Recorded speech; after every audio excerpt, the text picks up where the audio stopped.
sabi niya eh. Pero wala po tayo doon. Kailangan din ito. So, ayan.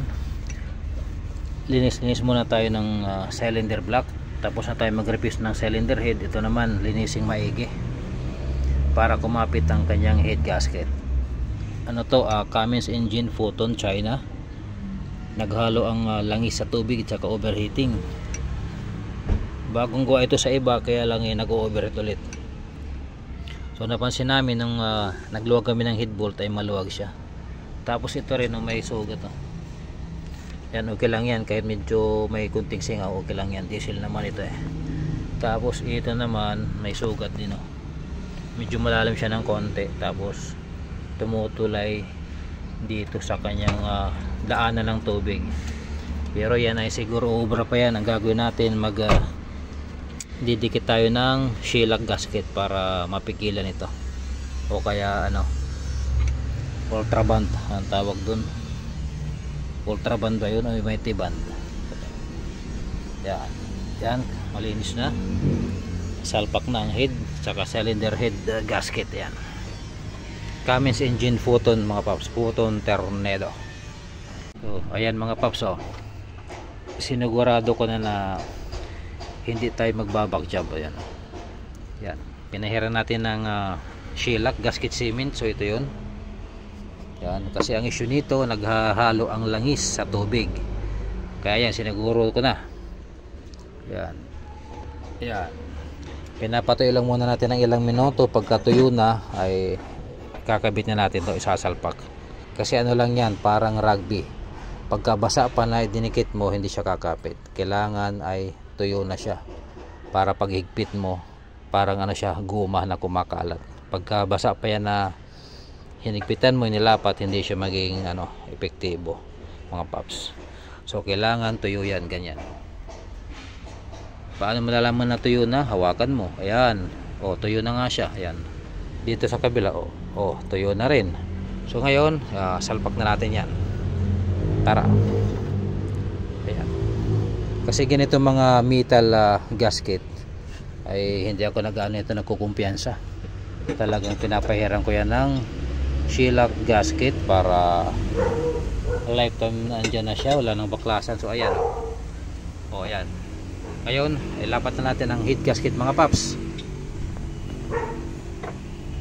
Tapos na tayo mag-adjust ng clearance ng Photon Tornado. Ito yung ginamit natin na clearance sa kanyang barbula. Yan, sa kanyang intake ay ayan, teka, hindi makita mga paps.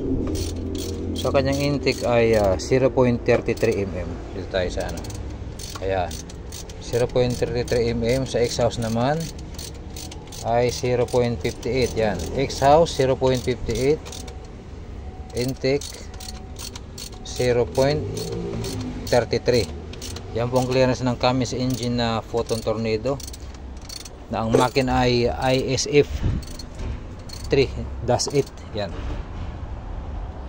ayan, fast forward na tayo mga parekoy. Tapos na ma-assemble, start natin para lumabas yung diesel sa common rail para sa tinatawag na bleeding. Start. Ayun, may lumalabas diesel sa pa. Yun, merong lumalabas na diesel din Ayan. Ayan, i-start na siguro to. Start na. Ito maluwag. Bakit kaya maluwag ito? Hindi nahigpitan ng ating kasama. Hindi siya nahigpitan ng ating kasama. Ayan. Dalawang butas na lang kailangan na bleeding para solid. One click start. Ayun, meron na. Isara na natin lahat para magkaalaman na kung one click bumubula-bula na, sabihin meron ng diesel yan. Ayan, malalaman kung andar, malalaman ngayon mga paps pagka umandar. Wala pang walang tubig sa radiator, pero saka na yan, subukan mo natin kung andar. Sige, start natin. Start. Kailangan umandar ka. Yun. Patayin natin ulit. Patay na. Start, kailangan 1 click. Start. Yun, andar. Very good. Kaya lang wala pang ano yan. Wala pang tubig, tubigan muna natin. Ang ganda ng andar, oh, tahimik oh. Oh, patayin natin, patayin. Tahimik ng andar mga paps. Lagyan muna natin ng tubig yan. Tubig muna.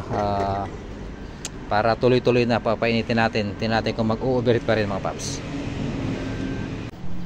Ayan, puno na ng tubig. Start natin ulit. Start baby.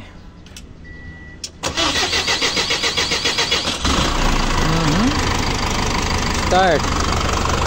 Yan, tahimik na. Dati yung tubig nito bumubulwak pag may start. Yan. Yan, wala na yan, tahimik na oh. Wala nang bubbles mga paps oh. Wala nang bubbles. So goods na yan. Kasi nung una pag start mo pa lang ang tubig niya bumubulwak, bumubula. So ngayon wala na, ibig sabihin na goods na yung ginawa natin. Perfect na, perfect. Yan oh. Ha? Wala nang bulwak yan. Wala nang bula. Oh.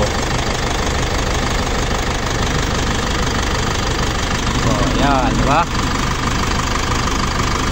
Wala na, malinis na. So okay na yan.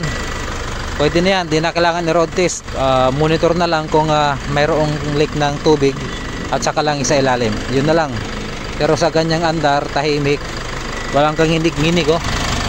Wala siyang kapalya-palya, wala ring bula sa may reservoir ng radiator. So ibig sabihin okay na mga paps. Good na yung ginawa natin na reface at saka paglalagay ng gasket cement sa kanyang head gasket.